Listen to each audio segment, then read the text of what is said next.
everyone, welcome back to Heartbeat Narratives. My name is Molly and I'm your host.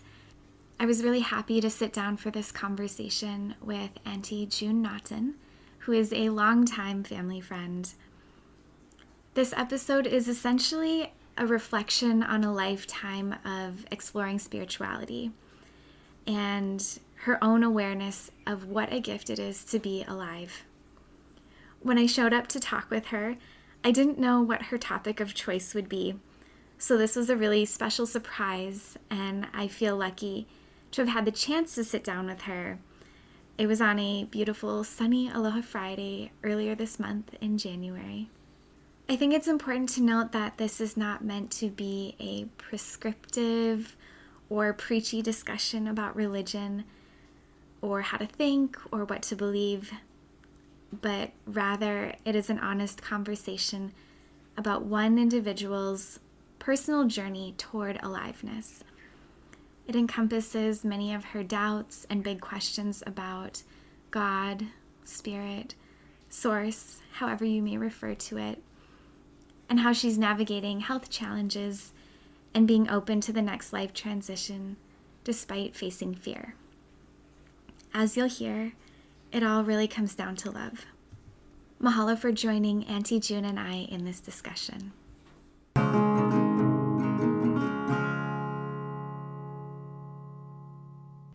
So if you'd be able to introduce yourself and where you were born. I'm June, and I was born in Honolulu in 1937. And my first memories are sitting at my father's lap on the day of December 7th when Pearl Harbor was attacked and listening to the bombs that were being dropped in my neighborhood. This is my love letter and my journey of how I've kind of come to develop into this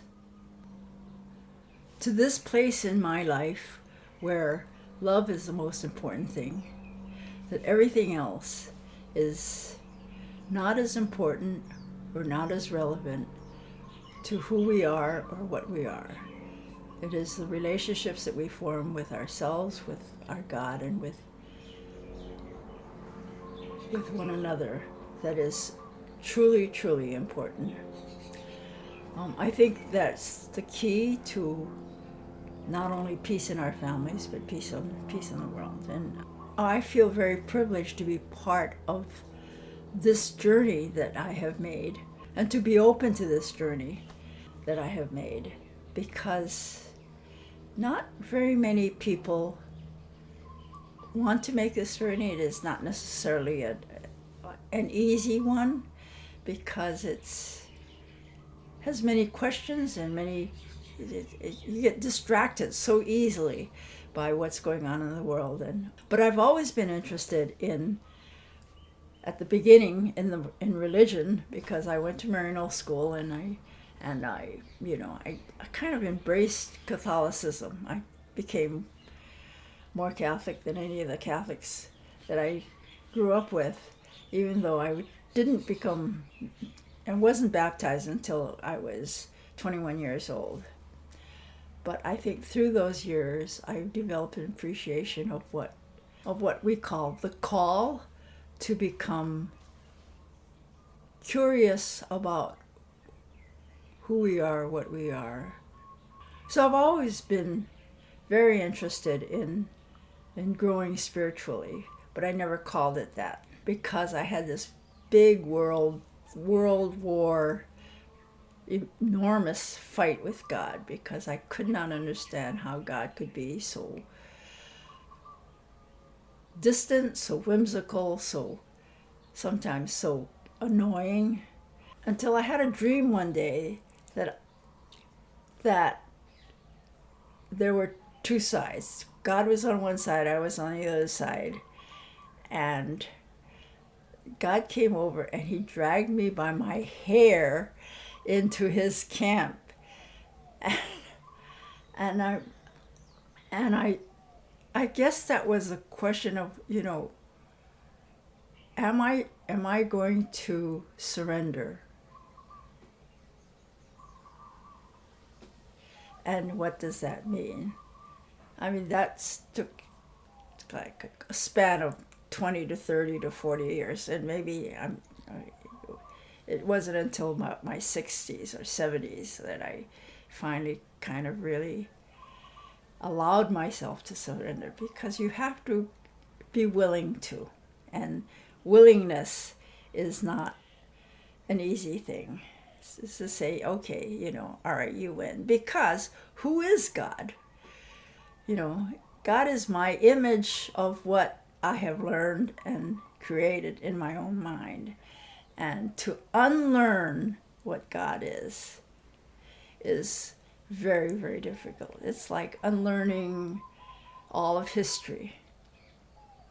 So the biggest hint I got was when my spiritual director told me, God is only a name for something. And I went, oh, then God is not necessarily real. God is no thing. And therefore, I cannot have an image of my God, whether he's white, black, purple, or inside out, or whatever. I cannot put limits on the God.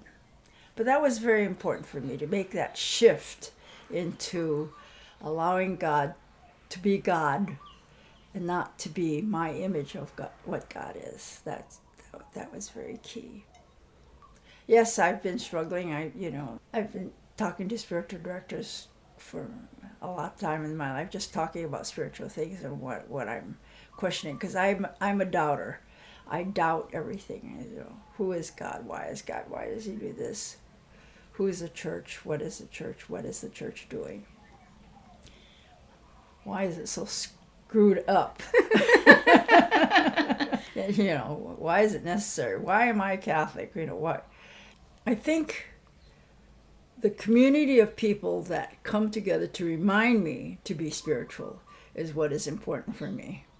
They are reminders that we are all trying in this world, and we are evolving, and we are certainly in the very, very beginning of this book of God, as human beings, just still, fighting with sticks and stones. And my journey into love is very different than a lot of the journeys. It is sometimes very difficult to talk to people about this.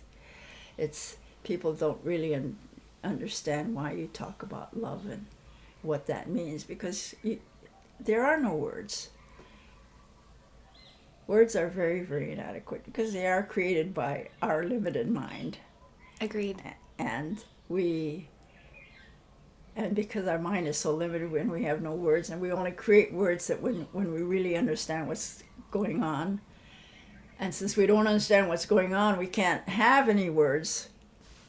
So a lot of the inspiration has come through my silence. I sought silence way before we started the Centering Prayer Group. I looked for it through the Buddhists. I went through many of the different kinds of religions to try to do that. I found very, very comfortable kind of sitting in the Buddhist in silence. And I took courses in Buddhist meditation and learned to be comfortable with silence. And in silence, you get insights that are very difficult to put into words. And so then you put them into words, and then you doubt what you put into words, or what you thought you learned. But through the years, sitting in silence, I started in probably about the early 70s, seeking a kind of silence, a kind of working at a spirituality I didn't really understand. So since the 70s, that's about how many years? 50-something, more than 50. 50-something years, yeah. And so I'm just kind of beginning to touch on it now. But what I am learning is that because we have very little understanding what this is. Silence is the only language that can actually give me the experience of that peace, that joy, that comes with when you're finally comfortable in that space. Many people are not comfortable in that space, and it takes a long while to kind of learn the discipline of just sitting there and just saying, with your mind whirling and whirling and whirling with all the stuff that's going on, to kind of try to put that aside. But that's been very important to me. And so what I'm really learning now, as I transition into my final years, in these, I don't know, it may be my final months for all I know, is that what I thought was worship of God and adoration of God is just all full of baloney. I never liked the word worship or adoration. I just kind of rebelled at it. But someone gave me the word awe. And I like the word awe and abundance.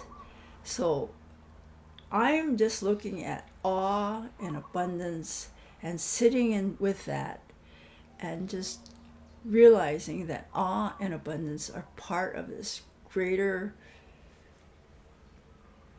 aliveness of this God. It's all part of how we respond and how we enter into it. I'm hoping that these final months or years, months maybe, that I will continue to embrace that love and not feel pitiable or sorry or whatever have you, but to continue to encourage people in that love and to continue to pursue that love. And that this transition period can be a time of learning and loving and teaching. Our conversation went on to include a lot more, and I wanted to revisit more about her childhood and how that affected her spiritual growth later on. So we're going to insert a different part of the conversation here to give a little bit more context. And growing up in the 40s must have been really interesting in Honolulu. Well, English is not my first language. So I do also remember that when I was 5 years old, I really wanted to go to school. And I went to Maryknoll School, which is about a block and a half from where I lived on Alexander Street in Punahou. And I really enjoyed the learning. But what I really enjoyed was just kind of learning about God and all that stuff about religion. I don't know why, I just kind of took to it. As a small child. As a small child, yeah. So, I mean, it's just like, okay, this is, I mean, I don't know why, but, it's like nobody else was seemed to be as interested in it. So I just kind of went along with what was happening. The nuns must have loved you. Huh? What's the that? Nuns? The nuns, I'm wondering whether it's because they intimidated me so much that I just got to absorb what they had, So, says yes, maybe I was all brainwashed by Catholicism because I was so scared of the nuns. Because they were, other than my neighbors, who was haole, the nuns were my first exposure to white people. Interesting. Yeah. And what was your community like prior? Well, my mother and my father were both immigrants from China, and all their friends were all Chinese. All my neighbors were they all spoke Chinese to my mother because my mother didn't speak any English. So, and we lived in a pretty predominantly Asian community. And then I went to Maryknoll, and there were all haole women with all their black habits, scared the living daylights out of me. I mean, as a small child, that's like quite a contrast to Right. what you're used to seeing. I fell in love with Father Stanker. He was a priest that was assigned to Maryknoll, and I kind of fell in love with him. He said he has memories of me holding his hand when I was so small. And I was skating. I used to skate in the schoolyard. I would skate into the church, and church was always open at that time. In the beginning, I would take my skates off and then, go in and visit the Blessed Sacrament. But after a while, I just skate in the church. They're like, they know you. Well, it's like Jesus doesn't mind. Hello, Jesus. And so you lived in the Makiki area. I lived in the Makiki, I guess it was the Punahou area, it's called. Yeah, Mm-hmm. Bingham Track. I lived in Bingham Track. Oh, you did? Yeah. Okay. And do you remember venturing out into other parts of Honolulu as a kid and what that was like? With my mother, I would go to... My mother was Christian, which is unusual for Chinese because most of them were not Christian. But we would take the bus because we had no cars at that time. I would sit outside because I wanted to be a Catholic, and Catholics don't go to Protestant churches. So you as a kid knew you wanted to be Catholic. Yes. Interesting. Yeah. And when I was 6 years old, I went to my first Mass, and I fell in love with that Mass, and I think I went to every Mass. I think I went to more Masses than any other Catholic. I went to Mass all by myself. At 8 o'clock, I would unlock the door because everybody was asleep. I'd unlock the door on Sunday, unlock the door, go out and go to Mass, and come back every Sunday, never missed.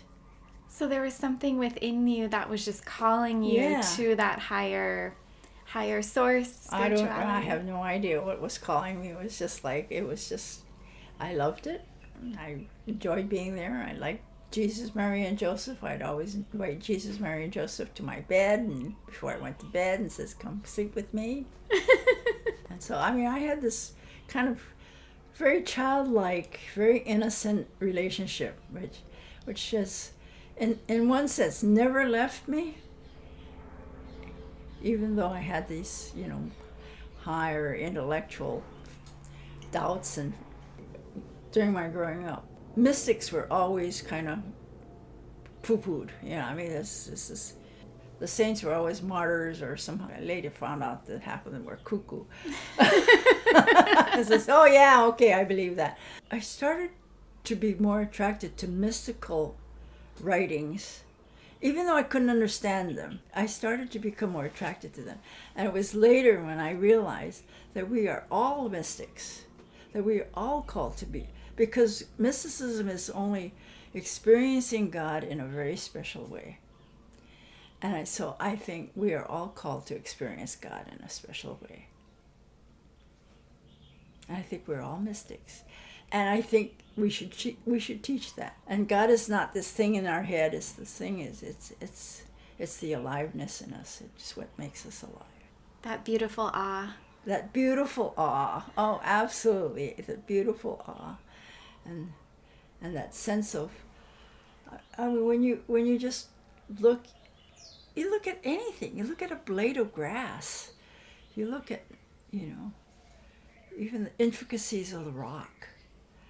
It's like, how? There must have been some aliveness that we have no idea, no way to fathom, but it is there. Mm-hmm. And then when you read about quantum physics, and now I'm reading about quantum physics and how these things go bing, bing, bing, bing, because I always wonder, if you pray for someone, it's like, okay, I'm going to pray for you, or, you always say that, right? I'll pray for you. But what does that mean, Does that mean bing, bing, bing? And if you're so far away, how do you bing? So who is the binging? And who is the bingy? Mm-hmm.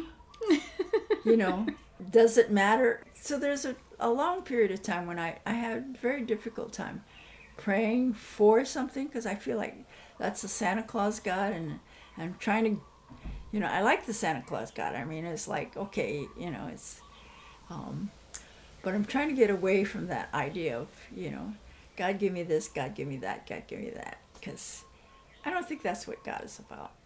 He's not at my beck and call. As much as my human self would love that to be.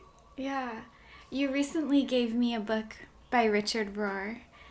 In one of the early chapters, I loved this book, by the way. It's called Just This. And you gave it to me at a great time when I was ready to read it. And I think that's important, that readiness to receive messages. And he talks about how cultures around the world have lost that sitting in silence and communing with spirit, because we're always asking for things. We've learned or assumed that prayer is just saying, please give me this, please do this. But it's so much deeper than that. And you were talking about how silence is that communication that you have found to be very meaningful. Actually, that silence is learning to be open to what is, because what is already here. It's already in you. And if you continue just to kind of, it's like a cell. Okay, first we discovered that, oh, there's this table, there's you, there's a body, and then we says, oh, there's little cells, oh, there's little atoms, oh, inside the atom is a little electron, oh, inside this little is a nucleus. The deeper and deeper and deeper, then all of a sudden we have quantum physics. It was like, oh, did Jesus know about quantum physics?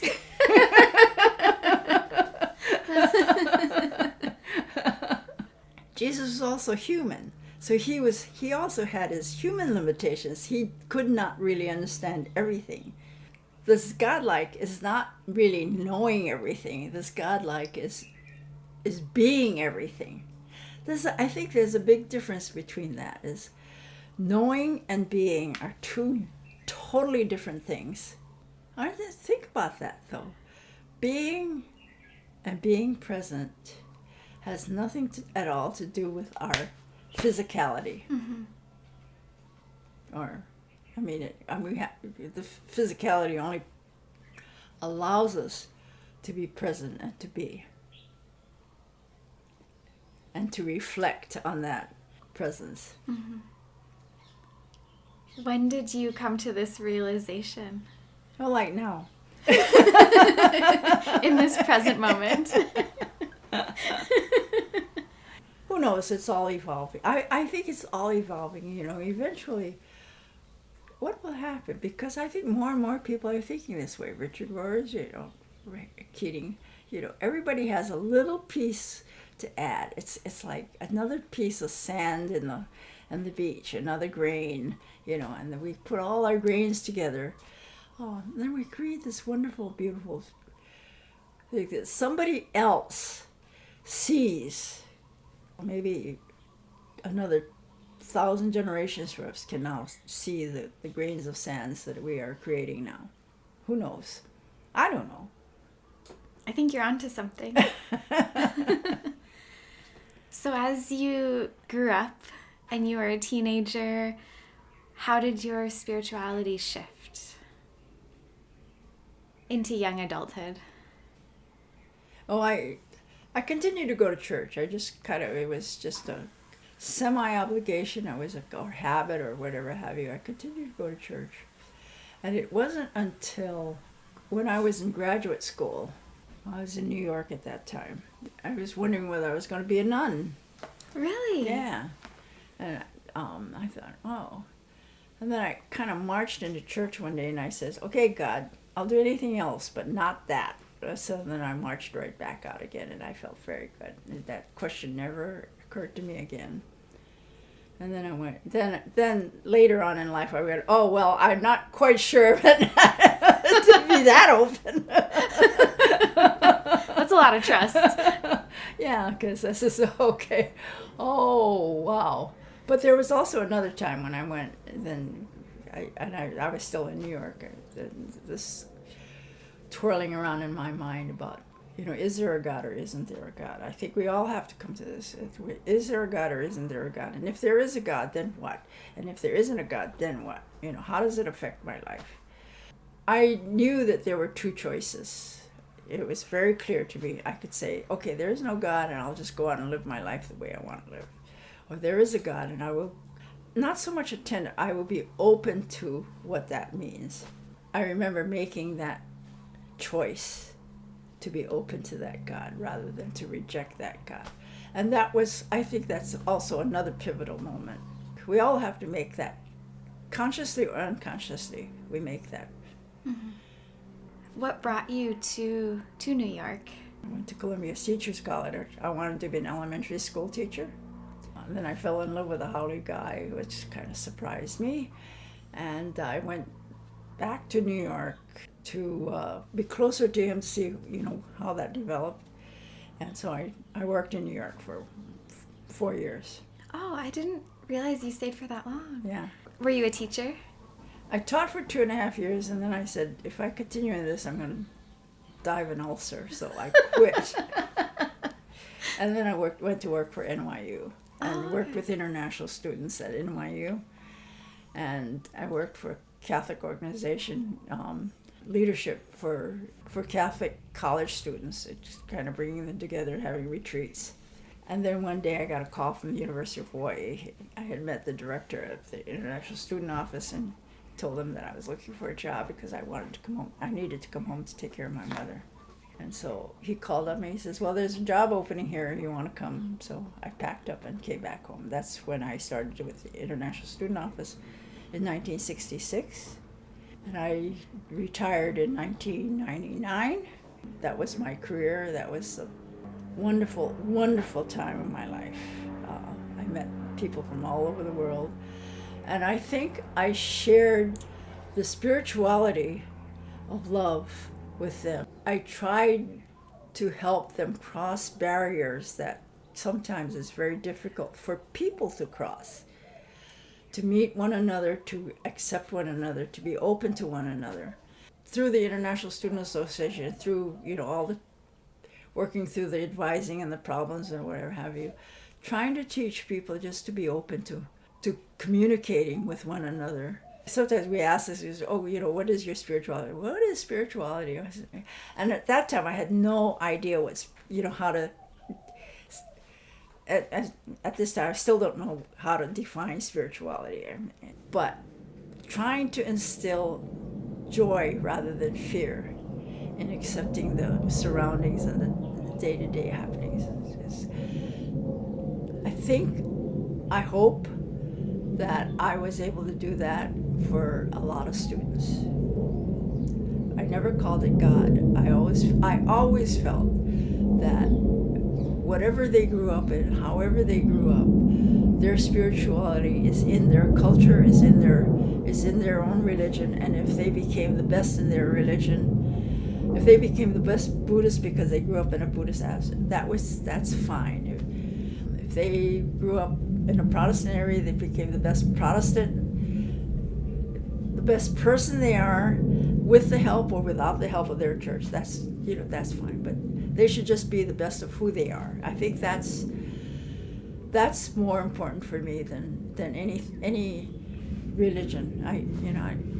Sometimes I think religion should be chucked out. I think sometimes religion is more screwed up than just loving one another, loving yourself, and being the best person you are, because that's who you are called to be. I imagine that many of the students felt comfort in your approach towards them, and they're coming from so many different countries to Hawaii. Everything is new. Yeah. What was that like, seeing the looks on young faces when they Oh, it was get fun. here? Yes, yeah. What was your role in supporting them? Well, mostly I took care of their immigration needs. I'd sign their documents. Every once in a while, somebody who came, parents died or something, mother or father died, and they couldn't go home because they couldn't afford it, and they would sit there. So we would just kind of support them or help them. I had a lot of money. I had a lot of scholarship money, so if they didn't have enough money, I would figure out how to get them enough help to get them through, help them find a job. And when they first came, I'd help them find housing. Mm-hmm. At least get them someplace where they could sleep. I developed the host family program here, in which families would be connected with an international student and help them kind of adopt them. So in one sense, it's like students to connect with a family in Hawaii to take care of their needs. Mm-hmm. But also getting other students to help other students, that, I find that network was also very important to them, and so that was helpful too. That's a big deal, to be able to find your community. At school. Right. Yes, helping them. And sometimes, some of them didn't have a community, so then I would create a community. Communities have to be kind of small, a little bit more manageable. But what few I helped, that was all I could do. Yeah. In relation to your own spirituality and now where you are in your life, every day, what are you focusing on? What are you thinking Gratefulness. I think that's really important, is just to be grateful for everything. I mean, just think of your own body. How is it all put together? This aliveness in you, just be open to that gratefulness and the abundance that is here. I love thinking about that. You've given me a lot of things to think about and sit in silence about. Yeah, a lot of people get this kind of discouraged by sitting in silence because their head goes round and round and round, and especially when some things but I think helping to look at it, just being aware of what your head is thinking about is also important, because most of the time we just kind of let it bombard us. We don't really look at it and say, oh, why is there fear? For instance, at this time of my life where I'm facing this new transition, I feel the fear right behind this little thin wall of mine. But yet fear is something that is not helpful, because it just pulls you, it drains your energy. But gratefulness is something that kind of energizes that. And I think sending out love, and I talked to my Buddhist friend about this, I have sending out love and just trying to be love and just sending out love. I think that's what we're here for. I'd like my remaining days to be that, is to continue to be sending out love. I hope I can continue to do that, but not to fall into that fearfulness or anxiety that I think many people do. They want to keep that dying far away because I don't want to think about it. I'm afraid of it.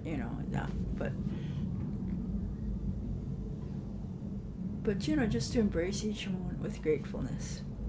Hopefully, I'll be able to do that. I feel like you are. There's something about gratitude that I think spurs healing as well. Not just physical healing, but emotional healing, and you radiate at a different vibration, I think, when you're grateful. And fear seems like it's not the vibration you want to be operating at. Yeah. That message, if I could convey to you that message and you carry it on and remember it, that would be very happy for me. That would be awesome for me.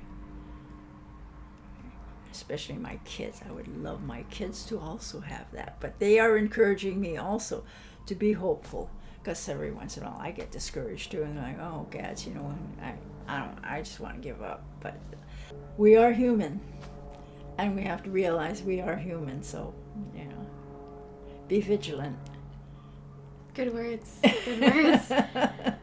Is there anything else that you'd like to share that's come up as we've been talking? No, it's just love is the most important thing that is. I realize, we all say, okay, God is the most important thing in our life, and God is another word. Love is also another word, because it's really the experience of what that means that's behind the words that create, that shape. Burst that bubble, just open it and just experience it. In the core of your being is that aliveness that's in the core of your being. That is what love and God and everything is. That's who we are. That's who we are, and that's what we need to discover in us. And that's what we're working towards. And I think that's what will happen when we die, is we will enter into this being and presence and this love, and it's like, and I will become God, and God will become me. That oneness. That oneness, yes, absolutely. We are whole. We are all whole. Thank you. You're welcome. Amen. Amen. So talking about spirituality is a necessary part of our growth. It's a necessary part of our growth, though, because it gives us words to help us conceive. It helps our head to kind of put it together, because we operate a lot with our head. Mm-hmm. The heart hears, the heart knows, but the head kind of doesn't. This is like, gets like, what? It's funny how when you were talking about words, the word love can only encompass so much. It's really the feeling of love that is expansive. To think that we define so many things in these tiny ways. That's right. Absolutely. Yeah. You're getting to that, and I think that's really beautiful. And we can all have our own spiritual experience based on maybe the culture we were raised in, or what we've come to later in life through our life experiences. But I think in many ways it's all pointing us in the same direction. It's all pointing us in a certain direction, so, this thing about, I got my dad is better than your dad kind of thing, my religion's better than your religion, you're going to go to hell, and it's like, that's not my God. How can this aliveness and send or define anybody except to embrace that person where that person is? It all comes back to love. Doesn't it? Well, thank you. You're welcome. Thank you so much. Well, I hope it works. If anything, if it worked for you, it's fine. This is all I needed today. This is my happy Aloha Friday. I really appreciate this conversation, especially having known you for so many years, and you've known my mom for so many years, and understanding the place where you are at in life. It just has more potency, what you're saying. So I feel like I'm ready to receive what you're saying. So thank you. Well, it's just the beginning of your journey. Whew. A lot to learn. It's very humbling because I feel overwhelmed and grateful at the same time. And I imagine maybe you've felt that way before, like that overwhelming of yeah not knowing. Right. That not knowing is like, okay. And yeah. So this is your love letter. My love letter.